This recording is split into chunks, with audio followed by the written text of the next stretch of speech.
Hello everyone, welcome once again in my YouTube channel in AK career academy.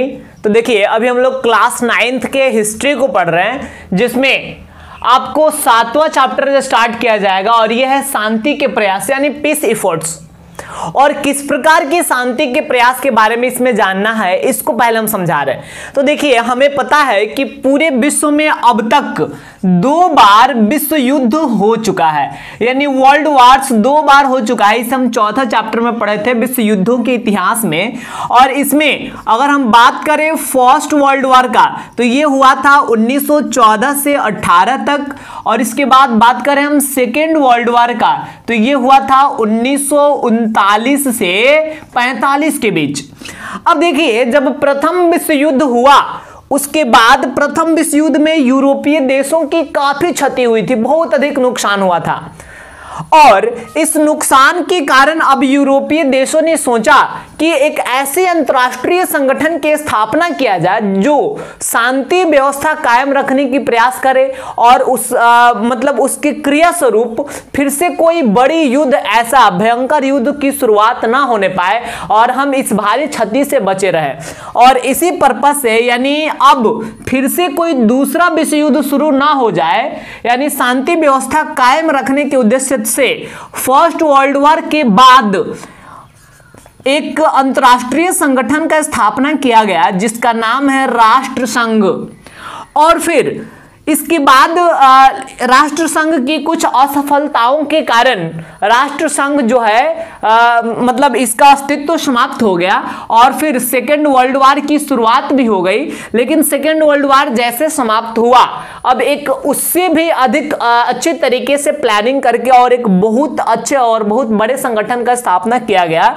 और इसका नाम था UNO, यानी यूनाइटेड नेशनल ऑर्गेनाइजेशन, जिसको हम संयुक्त राष्ट्र संघ के नाम से जानते हैं। और ये जो संगठन है, आज तक पूरे विश्व में शांति व्यवस्था कायम करने की प्रयत्न करती रही है।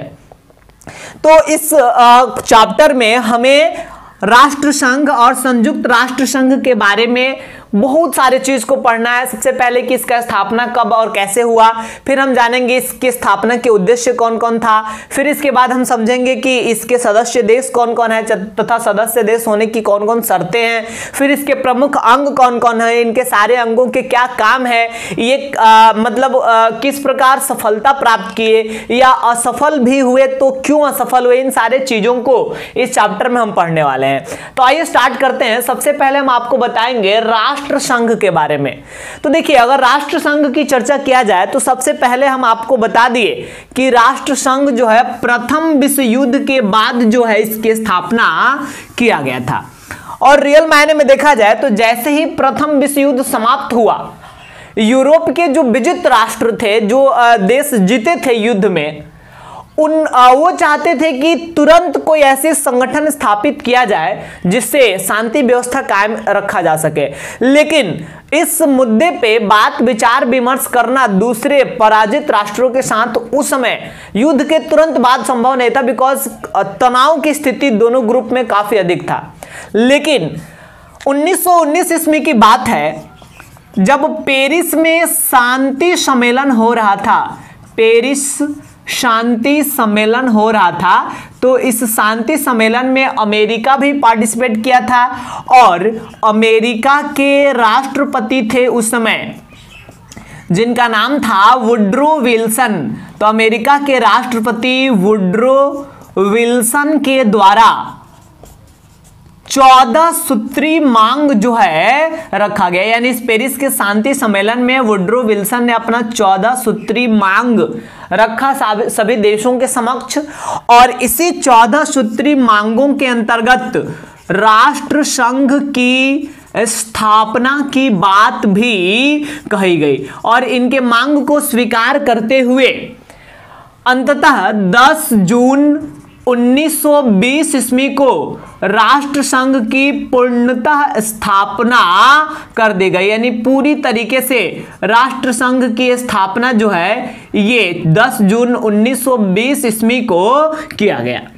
अब देखिए यहाँ पे हम ये समझ लिए कि राष्ट्रसंघ का स्थापना कब और कैसे किया गया, और इसके स्थापना का श्रेय जाता है सीधे वुडरो विल्सन जो अमेरिका के राष्ट्रपति थे।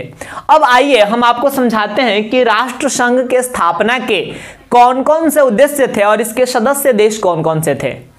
तो देखिए राष्ट्रसंघ के स्थापना के ये निम्नलिखित 4 प्रमुख उद्देश्य थे, जिसमें सबसे पहला था अंतर्राष्ट्रीय शांति व्यवस्था कायम करना, यानी अंतर्राष्ट्रीय स्तर पर इंटरनेशनल लेवल पे शांति व्यवस्था कायम करना, इसका प्राथमिक उद्देश्य था। फिर दूसरा उद्देश्य था युद्ध से उत्पन्न समस्याओं का शांतिपूर्वक समाधान करना। युद्ध से मतलब यूरोपीय देशों में जितनी भी समस्याएं उत्पन्न हुई थी उन सारे समस्याओं का समाधान करना शांतिपूर्ण तरीके से, यह भी इसका उद्देश्य था। साथ ही साथ युद्ध से पहले भी कुछ संधियां किया गया था और युद्ध के बाद में भी बहुत संधियां की गई, और उन सारे संधियों को शांतिपूर्वक लागू करवाना भी इसका उद्देश्य था। जैसे आपको पता है कि प्रथम विश्व युद्ध के बाद एक बड़ी संधि जर्मनी के साथ किया गया जिसका नाम है वर्साई की संधि। तो इस प्रकार बहुत सारा संधि युद्ध से पहले और युद्ध के बाद किया गया, और उन सारे संधियों को जिन देशों के साथ किया गया था उन देशों पे जो शर्तें लागू की जाने वाली थी उन सारे शर्तों को लागू किया जाना भी राष्ट्रसंघ का उद्देश्य था। साथ ही साथ युद्ध से न ही केवल आर्थिक बल्कि सामाजिक समस्याएं भी उत्पन्न हुई थी। तो इन सभी आर्थिक और सामाजिक समस्याएं जो युद्ध से उत्पन्न हुई थी उन समस्याओं को दूर करना भी इसका एक उद्देश्य था। अब आइए हम बात करते हैं राष्ट्रसंघ के सदस्य देशों की। तो देखिए सबसे पहले प्रारंभ में जब राष्ट्रसंघ का स्थापना हुआ तो सबसे पहले तो मित्र राष्ट्र इसके सदस्य बने। मित्र राष्ट्र का मतलब प्रथम विश्व युद्ध में जो विजित राष्ट्र थे, जो जीतने वाले देश थे, जिसमें फ्रांस, ब्रिटेन और रूस शामिल थे, ये सबसे पहले उसके सदस्य बने। तथा साथ ही साथ युद्ध के दौरान तटस्थ रहने वाले देश, मतलब युद्ध में जो तटस्थ थे लास्ट तक, वैसे देश उसमें शामिल थे। और प्रारंभ में उसके सदस्य देशों की संख्या लगभग 31 के करीब थी, और बाद में धीरे धीरे उसके सदस्य देशों की संख्या बढ़ती गई, और बाद में उसकी सदस्य देशों की संख्या बढ़कर लगभग 60 हो गई।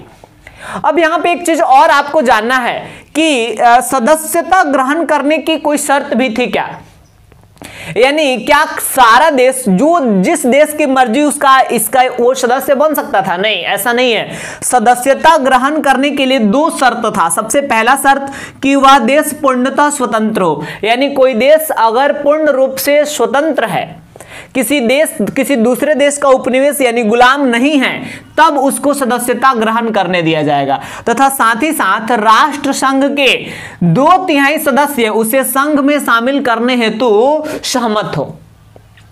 जैसे मान लीजिए कि सदस्यों की संख्या 60 हो गई, तो 60 सदस्य हैं और कोई एक अलग देश है जो चाह रहा है इसका सदस्य बने, तो वो स्वतंत्र होना चाहिए। और दूसरी चीज 60 का 2/3 देखिए कितना होगा, 3 से ये 20 बार में कटेगा तो 20 दूना 40, यानी इसमें लगभग 60 में 40 देश अगर राजी होगा कि हाँ उस देश को शामिल कर लिया जाए इस संघ में, तब वह देश शामिल हो सकता है।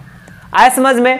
तो आज के वीडियो में हम आपको बताएं जनरली राष्ट्रसंघ का स्थापना कब और कैसे हुआ, और फिर इसके बाद राष्ट्रसंघ के स्थापना के उद्देश्य कौन कौन से थे, और राष्ट्रसंघ के सदस्य देश कौन कौन होते, तथा इसकी सदस्यता ग्रहण करने के लिए कौन कौन सी शर्तें होती है। तो आज के वीडियो में हम इतना ही रहने देंगे, और अगले वीडियो में हम आपको समझाएंगे राष्ट्रसंघ के सभी अंगों को। राष्ट्रसंघ के मुख्यतः 3 अंग है, व्यवस्थापिका सभा जिसको असेंबली कहा जाता है, फिर उसके बाद परिषद जिसको काउंसिल बोला जाता है, और सचिवालय जिसको सेक्रेटरी बोला जाता है। इन तीनों अंगों को इसके अतिरिक्त अंतर्राष्ट्रीय न्यायालय जो है, इंटरनेशनल कोर्ट और अंतर्राष्ट्रीय श्रम संगठन के बारे में हम अगले वीडियो में पढ़ने वाले हैं।